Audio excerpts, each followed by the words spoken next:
ঝালকাঠির রাজাপুরে পূর্বশত্রুতার জেরে মোহাম্মদ আসিফ রহমান লিওন ২৪ বছর বয়সী এক কলেজ ছাত্রকে কুপিয়ে হত্যা করেছে প্রতিপক্ষরা।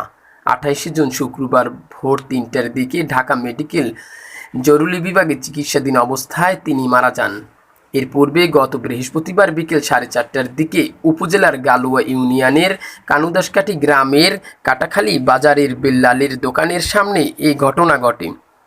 নিহত আসিফ স্থানীয় মাস্টার শাহ আলম জমাদ্দারের ছোট ছেলে এবং খুলনা বিএল কলেজের অনার্স চতুর্থ বর্ষের শিক্ষার্থী ছিলেন।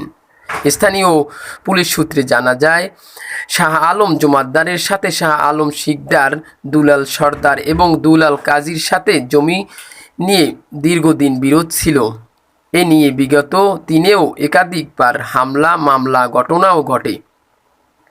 গত বৃহস্পতিবার ২৭ জুন বিকাল ৪:৩০টার দিকে ১৫-২০ জনের একটি গ্রুপ ঘটনাস্থলে আসিফ রহমান লিওন জমাদ্দার ও তার ভাই অনিক জমাদ্দারকে আটকে দেশীয় ধারালো অস্ত্র দিয়ে আঘাত করে যান।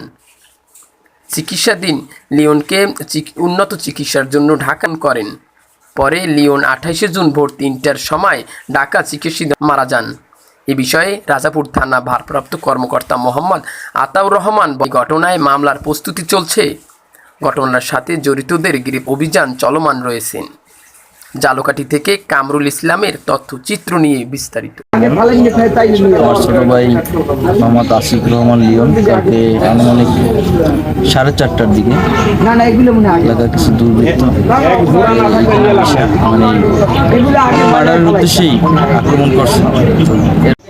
আমাকেও দেখেই কিন্তু ঠিক গেছে আমার ভাই থেকে যে স্যার আসলে স্টুডেন্ট লিওনের সাথে স্থানীয় কিছু মানুষের জমি সংক্রান্ত বিরোধকে কেন্দ্র করে এখানে মারামারির ঘটনা ঘটে।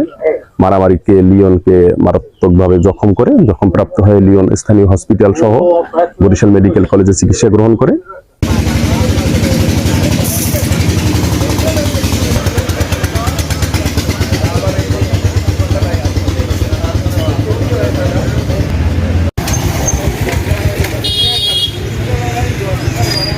স্টুডেন্ট লিওনের সাথে স্থানীয় কিছু মানুষের জমি সংক্রান্ত বিরোধকে কেন্দ্র করে এখানে মারামারির ঘটনা ঘটে। মারামারিকে লিওনকে মারাত্মকভাবে জখমপ্রাপ্ত হয়ে লিওন স্থানীয় হসপিটাল সহ বরিশাল মেডিকেল কলেজে চিকিৎসা গ্রহণ করে।